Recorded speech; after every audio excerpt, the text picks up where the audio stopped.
channel. Kami mahasiswa STM Mekalis, jurusan Dakwah dan Komunikasi Islam, Prodi Sosiologi Agama semester 4. Dari kelompok 3 akan membahas jurnal mengenai media sosial. Nah, perkenalkan, nama saya Julian Rizky Putri. Saya Nuri Syahira. Saya Nuri Susanti. Dan saya Putri Aningrum. Nggak tahu dah. Tadi jurnal. Jurnal apa tadi? Yang jurnal dampak penggunaan media sosial terhadap remaja di Desa Lubangkap, Bengkulu Tengah. Siapa penulisnya? Penulisnya itu Mayora sama Wiliana. Ini terbit pada tahun 2022. Tujuan dari penelitian itu apa nih? Tujuannya itu untuk menganalisis dan faktor penggunaan media sosial yang terjadi di Desa Lubangkap tersebut. Terus metodenya pakai apa? Yaitu menggunakan metode deskriptif dan kualitatif.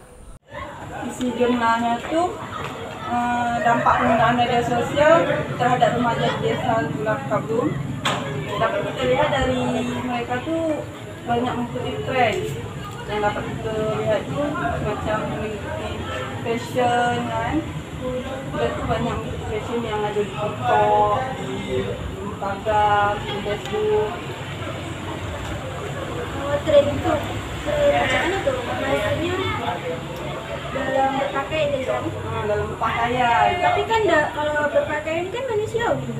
Yo kadang budak ini mengikuti pakaian yang orang buat di rumah yang bahan terbuka, tanpa sopan. Berpakaian. Tren lain enggak itu yang dicapai itu. Nah itu ada juga masih juga.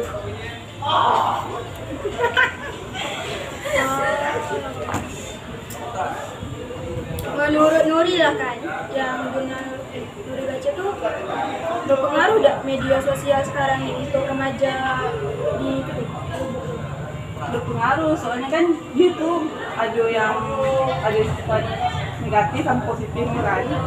Nah, kalau sifat positif itu dia tuh udah bisa mengetahui informasi pelajaran juga atau apa gitu kan. Kalau negatif tuh itu malas belajarnya, dia masih HP gitu kan. Dia masih bergaul dulu. Nah kalau ini jurnalnya apa? Nah, kalau ada yang punya saya tuh yang dituliskan oleh Aulia Nusifa dan Ibnu Hayati. Nah, judulnya tuh upaya pencegahan penceraian akibat media sosial dalam perspektif sosiologi. Nah, ini di tahun penerbitnya tuh tahun 2020. Tujuan penelitian ini kan upaya yang dilakukan dalam mencegah perceraian akibat penyalahgunaan media sosial. Dalam penelitian ini menggunakan metode kualitatif. Jadi media sosial bisa apa juga terhadap perceraian? Iya. Nah, isi yang saya baca tadi ini, isi jurnal ini bahwa menunjukkan bahwa perceraian itu akibat menyalahgunakan media sosial karena dipicu karena itu ada perselingkuhan antara suami dan istri lewat media sosial seperti kayak WhatsApp, FB, ya Facebook itu, Telegram, Instagram. Nah, itu tuh sehingga membuat mereka tuh pertengkaran terus menerus itu. Jadi itulah pemicu. Pemicu utamanya dari perceraian itu. Jadi Udah berarti kalau masalah media perselingkuhan Apalagi misalnya tuh istrinya tuh tak betah dengan suami kan, karena itu nanti ada seseorang laki-laki yang bisa menyenangi dia, mencari kenyamanan dari orang seperti lain. kayak curhat gitu kan. Awalnya curhat tapi lama-lama menjadi perasaan. timbul perasaan itu. Kalau diri sendiri Jadi ada baca jurnal yang ditulis sama Roberto Lepre, habis itu Poli Giovanni sama Joko Johnson. Judul jurnalnya itu peran media sosial dalam memperkuat interaksi antar keluarga di Desa Isandong, Kecamatan Tombatu Timur, Kabupaten Minahasa Tenggara. Nah, diterbitkan pada tahun 2022. Habis itu isinya tuh mengenai apa sih peran media sosial itu bagi interaksi keluarga?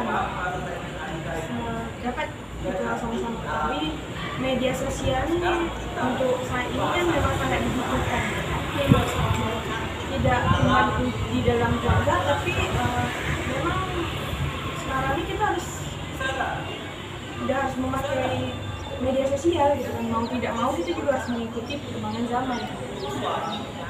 Dengan adanya media sosial ini, apalagi media sosial yang berbasis internet gitu kan, interaksi antar keluarga tuh menjadi bisa dibilang lebih erat lagi, juga bisa dengan adanya media sosial ini bisa dibilang bisa menjauhkan juga bisa mendekatkan. Kenapa begitu? Dengan adanya media sosial ini, kalau seandainya kita ingin menghubungi keluarga, baik itu dengan jarak yang dekat atau yang jauh, kan kalau adanya media sosial ini kita bisa Lebih gampang, lebih mudah lagi. Kalau orang dulu kan pakai surat, sekarang kan sudah ada jaringan internet tuh semuanya lebih cepat gitu ya. Lebih canggih sekarang. Lebih canggih. Dengan adanya media sosial tuh apa-apapun yang ingin kita buat tuh jadi lebih gampang, apalagi dalam interaksi. Misalnya kita ingin menghubungi keluarga kita yang lagi jauh pokoknya dari kita kan, nah ini gampang misalnya. Dan sekarang juga aplikasi media sosial ini kan udah canggih-canggih kayak semacam WA, ya kan? Yang dulunya kita cuma bisa menggunakan telepon tanpa SMS, tanpa kita bisa melihat orang tuh, ya kan? Dengan adanya aplikasi WA, video call gitu kan, kita bisa tanpa bertemu kita bisa bertatap muka gitu kan, lebih mudah lagi. Itu kan mempererat hubungan keluarga yang jauh menjadi dekat gitu kan, walaupun tidak face to face gitu kan secara langsung. Juga dengan adanya media sosial ini kita bisa lebih mudah lagi untuk mengakses informasi, lebih cepat lagi kita dalam lebih gercep. Apapun informasi itu cepat tersampaikan gitu. Kalau dulu kan kita harus dengar radio gitu kan, itu.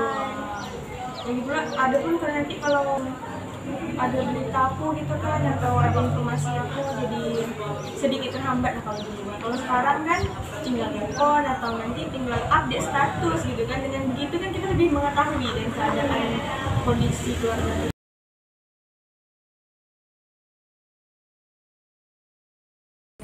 Nah, dari cerita Nurul gimana? Nurul juga ada baca jurnal dari ini Pande Udayana dan Widyantara sama Sukaryati Karma, yang juga jurnal itu penyalahgunaan aplikasi media sosial sebagai eksploitasi dalam tindak pidana pornografi, apa yang diterbitkan tahun 2002. Tujuan itu untuk menganalisis aturan hukum terhadap pornografi berupa visual gambar bergerak atau video lah kan. Itu juga membahas sanksi pidana terhadap aksi pornografi ini. Metode penelitian digunakan itu penelitian hukum normatif. Jadi isi dari jurnal ini tentang pengaturan hukum terhadap aksi pornografi ini. Kan kita sekarang udah ada media sosial, kita bisa mengakses apapun. Terkadang media sosial